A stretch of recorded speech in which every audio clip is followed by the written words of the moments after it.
Olá, uma boa tarde a todos. Nós vamos aqui hoje para mais uma questão de eletrônica digital.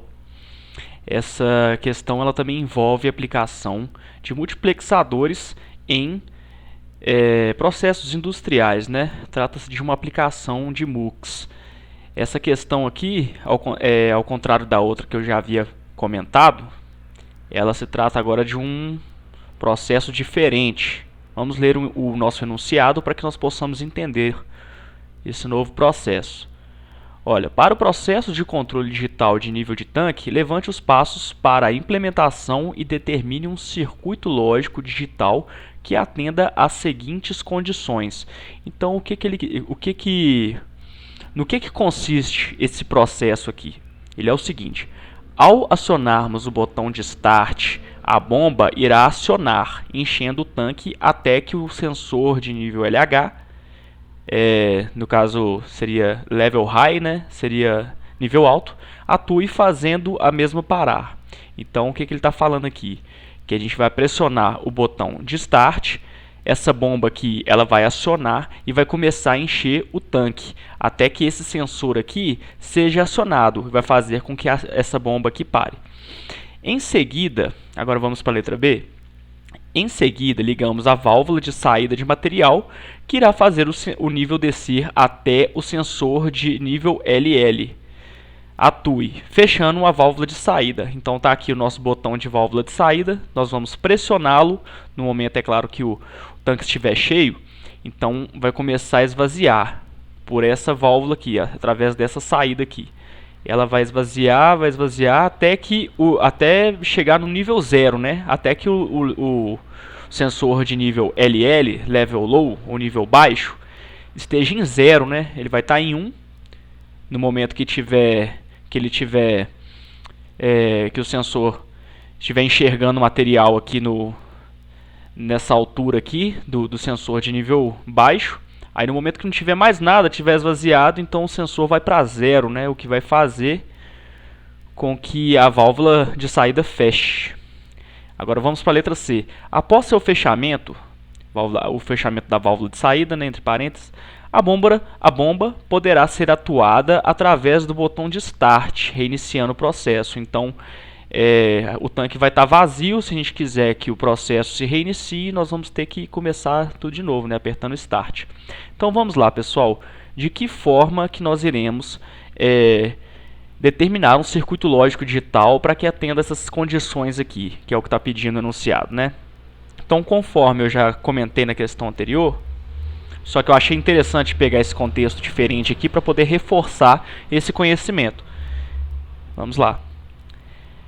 O primeiro passo é identificar as entradas e saídas, as nossas I/Os. Então tá aqui os nossos inputs, nossas entradas, e os nossos outputs, nossas saídas. Então vamos lá. Segundo o nosso texto, a gente já pode aqui de cara enxergar como entrada o sensor de nível alto, né, LH, Level High, e o sensor de nível baixo, LL, Level Low.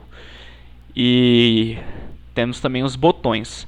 Tudo conforme, só reforçando essa etapa que costuma causar muitas confusões. As entradas, as inputs, serão tudo aquilo que estiver entrando com dados dentro do nosso circuito lógico. Então, sensores, botões, esse tipo de coisa que entra com dados no circuito lógico vai ser determinado como inputs.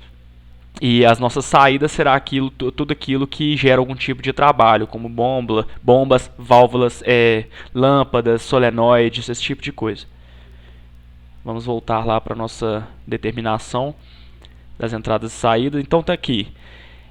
As nossas entradas o sensor LH de nível alto, o sensor de nível baixo, LL, botão de Start, botão de Stop e botão da válvula de saída de material. Aqui do lado eu coloquei as legendas, né?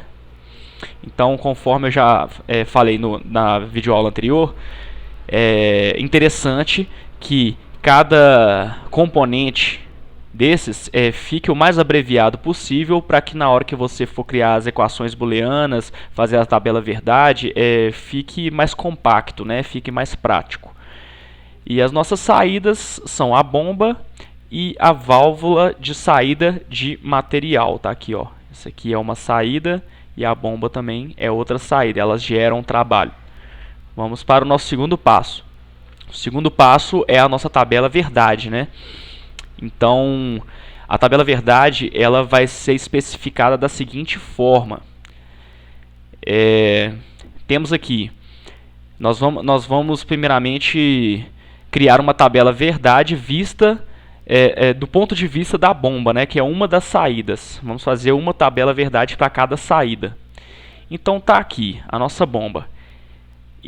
Essa condição aqui em 0, ela representa o nosso processo como se nada tivesse feito ainda. Esse aqui é o ponto inicial, né? Então tá lá, o sensor de nível alto está em 0, o sensor de nível baixo também está em 0, o botão de start ainda não foi pressionado, o botão de stop está em 1, né? Quer dizer que implica que nosso processo está parado, e o botão de válvula de saída de material também está em 0. O tanque está vazio, esse é o ponto inicial. Agora, o que aconteceu? Eu pressionei o botão de start, então o botão de start foi para 1. Como começou a encher o tanque, então o sensor de nível baixo também foi acionado, ele também está em 1, o start foi acionado. O sensor de nível alto ainda está em 0, porque ainda não alcançou, o material ainda não alcançou o sensor de nível alto, onde ele possa enxergar o material, né, no tanque. O botão de stop também está em 0, o botão da válvula de saída de material também está em 0. Então, nessa condição aqui, a bomba vai estar em 1. Agora, o que aconteceu? Na letra A, aqui, ó, está falando que quando o material, eu vou ver desde o 0, apertei o botão de start, essa bomba aqui foi ativada, ela começa a encher o tanque, aí o tanque começa a encher, aí o sensor de nível baixo conseguiu enxergar o material, ele foi para 1, aí o tanque foi enchendo até que chegou no sensor de nível alto. Aí o que vai acontecer? A bomba vai parar, ela vai para 0, né? É isso aí. Próxima etapa. Vamos agora, só um detalhe aqui, pessoal. Isso aqui eu estou colocando o menor número de variáveis de condições possíveis. Isso aqui pode ter uma infinidade de condições para que a bomba esteja em 1. Isso aqui, essa explicação aqui dessa questão aqui é de uma forma para que você possa ter compreensão do processo de forma mais compacta possível, até para que o vídeo não fique muito grande e você possa não fique muito monótono, e que você possa ter compreensão do básico do exercício de forma que você possa aplicá-lo de forma mais eficiente possível. Então vamos lá. Tá aqui. Essa tabela verdade, ela é baseada nessa outra saída aqui, ó, que é a VSM, significa válvula de saída de material. Ela está de acordo com essa saída aqui, ó, válvula de saída. Então vamos lá. O tanque está cheio, correto? Então o sensor de nível alto está em 1, o sensor de nível baixo também está em 1, o botão de start está em 0, o botão de stop em 0. Então o tanque está cheio. O que nós precisamos fazer agora? Segundo o nosso enunciado, o nosso texto, que é aquilo que nós seguimos para poder representar o processo. Nós vamos acionar o botão da válvula de saída de material para que possamos esvaziar o tanque. Então o que aconteceu? Pressionei o botão, o sensor de nível alto foi para 0, porque o tanque começou a esvaziar. O sensor de nível baixo ainda está em 1, botão de start está em 0, stop em 0. Então nessa condição aqui, a nossa válvula vai estar em 1. O tanque está esvaziando, a válvula está aberta e o material que está dentro do tanque está saindo dele. Nessa última condição aqui, foi tudo para 0, porque o tanque esvaziou totalmente. Se nós quisermos reiniciar o nosso processo, teremos que apertar o botão de start de novo. Então foi tudo para 0, né? Sensor de nível alto está em 0, sensor de nível baixo também está em 0, botão de start em 0 e por aí vai. Apenas um detalhe importante que eu gostaria de frisar é que, no geral, o nosso professor ele convencionou que duas entradas muito importantes, que no caso seria EMC e F7. O EMC é um botão de emergência que no geral tem nesse tipo de processo industrial, e o F7 seria o relé de proteção, né? Mas no caso aqui eu coloquei o menor número de entradas possível para que no momento que nós formos fazer a expressão booleana e a tabela verdade, fique o mais compacto possível e que fique o mais simples possível de vocês entenderem. Mas no geral ele costuma cobrar esses dois itens aí como entradas. Vamos aí para o nosso terceiro passo. O terceiro passo ele é baseado no desenvolvimento das equações booleanas. Essas equações booleanas elas vão ser de extrema importância para o desenvolvimento do circuito lógico ao final do exercício, né? Nós vamos fazer a nossa equação baseada em cada uma das duas saídas, que são o que? A bomba e a válvula de saída de material. Então, nós vamos voltando à nossa tabela verdade aqui, a gente vai ver quais são as condições para que a nossa saída esteja em 1.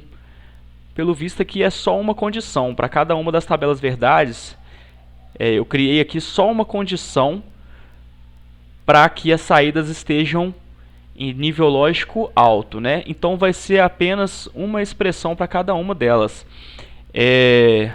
Por exemplo, no caso da bomba, a bomba é igual a LH barrado LL normal, né, sem barra, LH barrado E LL sem barra, E botão de start sem barra também, porque ele está em 1, E botão de stop barrado, e botão da válvula de saída de material, né, BVSM, também barrado. Por quê?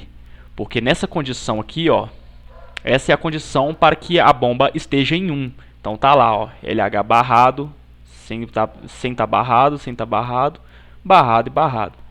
Lembrando que o barrado representa nível lógico baixo, sem barra, nível lógico alto. A mesma coisa para esta saída aqui, para a válvula de saída de material. LH barrado, E, LL, E, B start barrado, E, B stop barrado e BVSM sem estar barrado. Esses números aqui em cima, pessoal, eles representam qual é o número em binário. Não, na verdade é o seguinte, esse aqui é um número binário. Esse aqui é o número em decimal que representa essa expressão booleana aqui, nesse caso aqui, por exemplo, da bomba 0, 1, 1, 0, 0 é igual a 12 em decimal. Esse número binário aqui representa 12 em decimal.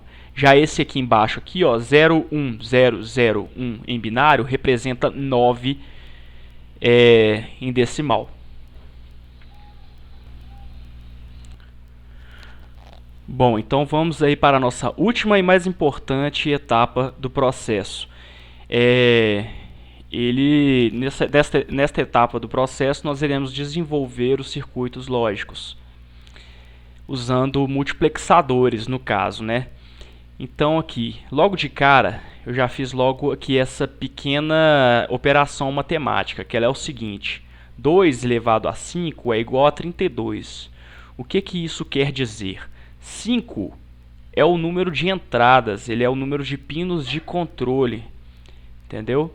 E 32 é o número de entradas de dados. Só que aqui no caso está de 0 a 31, porque o 0 conta, entendeu? Então a entrada de dados ela pode ser ou mais VCC ou GND. O que digitalmente falando, né, significa mais VCC é nível lógico alto, ou seja, 1, e GND representa nível lógico baixo, ou seja, 0. Então vamos lá. Qual que é a condição em qual condição as nossas entradas aqui de seleção tem que estar para que o 12, né, esse 12 aqui, conforme eu já havia falado antes, ele tem a ver com esse número aqui que nós encontramos aqui. Então a entrada de dados vai ser a 12ª, né? Então, para que essa 12ª casa crie um fio para que possa ligar a nossa bomba, a nossa saída, tem que os nossos pinos de seleção tem que estar nessa condição aqui, ó, conforme nós encontramos na nossa expressão booleana lá. LH está um botão aberto, né, ou seja, está em 0. LL está fechado, ou seja, está em 1, está ligado, né? O botão de Start também ligado, Stop é aberto, ou seja, em 0. E botão VSM também está aberto, ou seja, ele está em 0. Então, nesta condição aqui, ó, nossos pinos de controle estando nessa condição, a entrada a 12ª aqui, ó, o 12º pino aqui na entrada de dados, ele se torna um fio até a nossa saída, né? Olha lá, ele está ligado em mais VCC, nível lógico alto, e vai ligar a nossa bomba. A mesma coisa vale aqui para a nossa válvula de saída de material. Conforme nós encontramos aqui na nossa expressão booleana, esse número binário aqui corresponde a 9 em decimal, né? Então tá lá, ó, esse 9º pino aqui, nessa condição aqui, ó, olha lá, LH 0, LL 1, Start 0, Stop 0 e VSM 1. Quando os pinos de controle atingem essa variável aqui, eles escolhem a entrada de dados 9, que é ligada a VCC, que liga a nossa saída VSM. Então é isso aí, pessoal. Foi uma videoaula bem simples, só para vocês terem mesmo uma ideia com relação a esse exercício, que foi desenvolvido aí brilhantemente pelo nosso professor Beethoven, né? Eu acho ele muito interessante para a compreensão de circuitos multiplexadores no contexto das indústrias, né? Então é isso aí, pessoal. Espero tê-los ajudado de alguma forma aí. Uma boa tarde a todos.